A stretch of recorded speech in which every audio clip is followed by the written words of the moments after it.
नमस्कार, स्वागत है आपका हमारे इस विशेष बुलेटिन में। मैं रेशमा आपके साथ और मेरे साथ है मेरी सहयोगी बीना सिंह। आइए नजर डालते हैं इस वक्त की हेडलाइंस पर।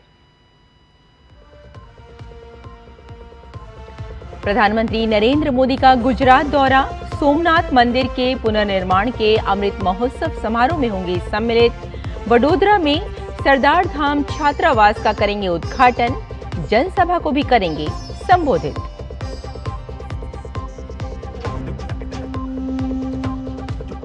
आत्मनिर्भरता की दिशा में आगे बढ़ते और विदेशी मुद्रा बचाने के लिए प्रधानमंत्री का देशवासियों से आह्वान। पेट्रोल डीजल का प्रयोग सीमित करने और वैकल्पिक साधनों को चुनने की अपील।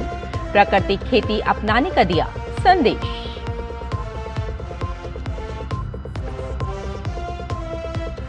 गृह मंत्री अमित शाह ने देश भर में संभावित बाढ़ और लू की स्थिति से निपटने के लिए की उच्च स्तरीय बैठक। किसी भी आपदा के दौरान नुकसान को कम से कम करने का लक्ष्य।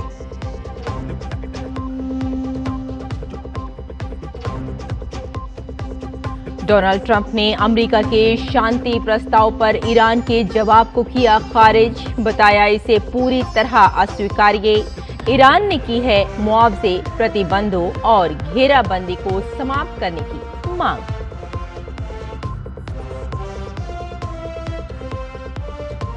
और बार्सिलोना ने 29वीं बार जीता स्पेनिश लीग का खिताब।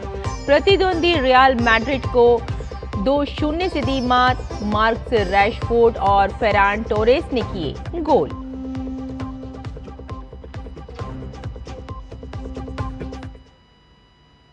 और अब समाचार विस्तार से। प्रधानमंत्री नरेंद्र मोदी आज भारत के 12 ज्योतिर्लिंगों में से एक और भारत की अटूट आस्था और सभ्यतागत विरासत के प्रतीक पवित्र सोमनाथ मंदिर में सोमनाथ अमृत महोत्सव में भाग लेंगे।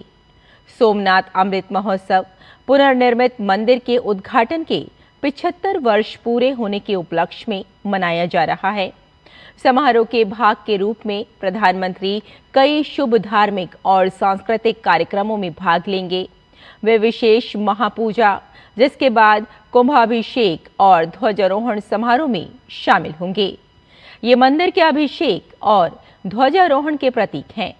प्रधानमंत्री इस अवसर पर सोमनाथ की समृद्ध विरासत और आध्यात्मिक महत्व को याद करते हुए स्मारक डाक टिकट और सिक्का भी जारी करेंगे। प्रधानमंत्री इस अवसर पर एक जनसभा को संबोधित भी करेंगे। इसके साथ ही प्रधानमंत्री नरेंद्र मोदी आज वडोदरा में सरदार धाम छात्रावास का उद्घाटन करेंगे। इस परियोजना में 1000 लड़कों और 1000 लड़कियों के लिए छात्रावास की सुविधा के साथ साथ केंद्रीय भोजन कक्ष, पुस्तकालय और सभागार जैसी सुविधाएं भी शामिल हैं।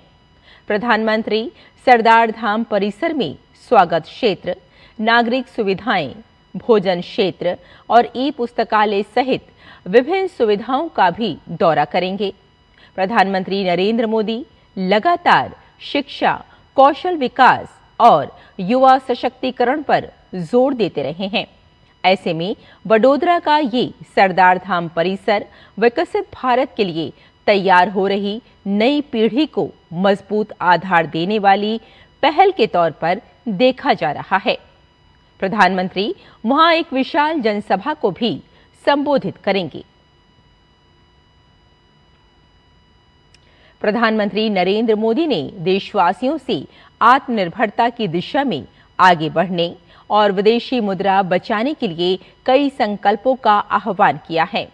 प्रधानमंत्री ने पेट्रोल डीजल का प्रयोग सीमित करने और वैकल्पिक साधनों को चुनने की अपील की। साथ ही वर्क फ्रेम होम और वर्चुअल मीटिंग अपनाने पर जोर दिया। 1 वर्ष के लिए सोने की खरीद रोकने और गैर जरूरी विदेश यात्रा से बचने का भी आह्वान किया। केंद्रीय गृह एवं सहकारिता मंत्री अमित शाह ने नई दिल्ली में एक महत्वपूर्ण उच्च स्तरीय बैठक में देश में संभावित बाढ़ और हीट वेव से निपटने की तैयारियों की व्यापक समीक्षा की। बैठक के दौरान गृह मंत्री ने केंद्रीय सरकारी एजेंसियों की तैयारियों का आकलन किया। साथ ही प्रारंभिक चेतावनी प्रणालियों, संसाधनों की तैनाती और अंतर एजेंसी समन्वय की समीक्षा की। बैठक की जानकारी देते हुए अमित शाह ने एक्स पर लिखा कि मोदी सरकार आपदाओं के पूर्वानुमान, चेतावनी और प्रभावी प्रबंधन से zero casualty in natural disasters की दिशा में सार्थकता से प्रयास कर रही है। साथ ही हर राज्य में बाढ़ संकट प्रबंधन टीमों FCMT का गठन होगा।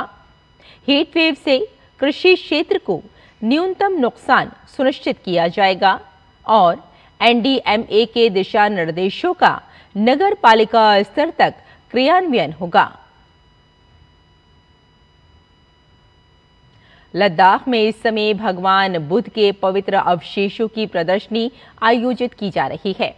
लेह में आयोजित इस प्रदर्शनी में पवित्र अवशेषों के दर्शन के लिए बड़ी संख्या में श्रद्धालु पहुंच रहे हैं। जीवत्सल ग्राउंड में चल रही इस विशेष प्रदर्शनी में काफी दूर दूर से लोग आ रहे हैं। आज पवित्र अवशेष प्रदर्शनी के दूसरे चरण के लिए जांस्कर के करशा मठ ले जाया जाएगा। भारतीय रिजर्व बैंक और यूरोपीय केंद्रीय बैंक ने पारस्परिक सहयोग पर समझौता ज्ञापन पर हस्ताक्षर किए। भारतीय रिजर्व बैंक RBI के गवर्नर संजय मल्होत्रा और यूरोपीय केंद्रीय बैंक ECB की अध्यक्ष क्रिस्टीन लेगार्ड ने केंद्रीय बैंकिंग के क्षेत्र में सहयोग पर एक समझौता ज्ञापन MOU पर हस्ताक्षर किए। यह हस्ताक्षर बेसल में bank for international settlements BIS की बैठकों के दौरान हुए। ये समझौता ज्ञापन 2015 के पिछले समझौता ज्ञापन का विस्तार है। समझौते से दोनों संस्थानों के बीच नियमित सूचना आदान प्रदान, नीतिगत संवाद और तकनीकी सहयोग को बढ़ावा मिलेगा।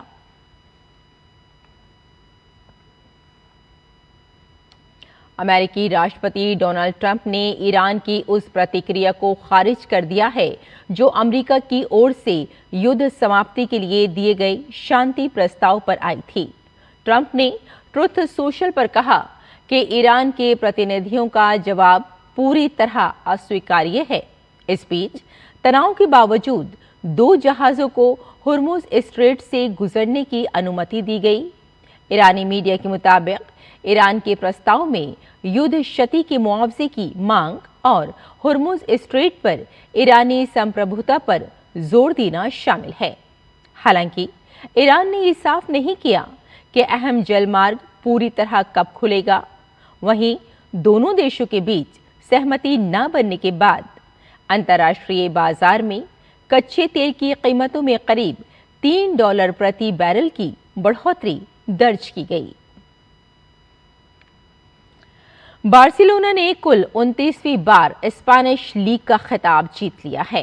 एक अहम मुकाबले में बार्सिलोना ने अपने निकटतम प्रतिद्वंदी रियल मैड्रिड को 2-0 से मात दी।